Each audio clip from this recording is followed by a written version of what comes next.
2018வது ஆண்டு ஜனவரி மாசம் 31ஆம் தேதி நேச்சர்ஸ் அப்படிங்கிற சர்வதேச இதழ்ல சாந்தி பாப்பு குழுவினர் எழுதின ஒரு சர்வதேச ஆய்வறிக்கையின்படி இதுவரைக்கும் மறுக்கப்படாத ஆய்வறிக்கை. அந்த ஆய்வறிக்கைக்கு அப்புறமா புதிய ஆய்வறிக்கை எதுவுமே வரல. இன்னைக்கு தேதிப்படி இந்த உலகத்துல மனித இனத்தினுடைய, இப்ப நம்ம எல்லாமே ஹோமோசேப்பியன்ஸ் அப்படிங்கிற இனத்தை சேர்ந்தவங்க.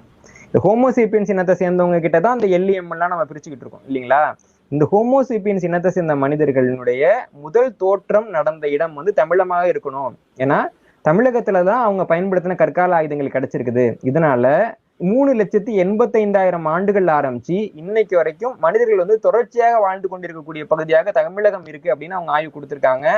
அப்படி பாக்குறப்போ தமிழர்கள் 3,85,000 ஆண்டுகள் வரைக்கும் பழமையானவங்கன்றதான் இப்ப வந்திருக்க ஆய்வறிக்கையை சொல்லுது. இவங்க என்ன சொல்லுவாங்க, நான் கார்பன் டேட்டிங் ஒத்துக்க மாட்டேன், ஆய்வறிக்கையை ஒத்துக்க மாட்டேன், கற்கால ஆய்வை ஒத்துக்க மாட்டேன், நான் கண்ணை மூடிட்டு மேல படுத்துப்பேன், எனக்கு தோன்றதை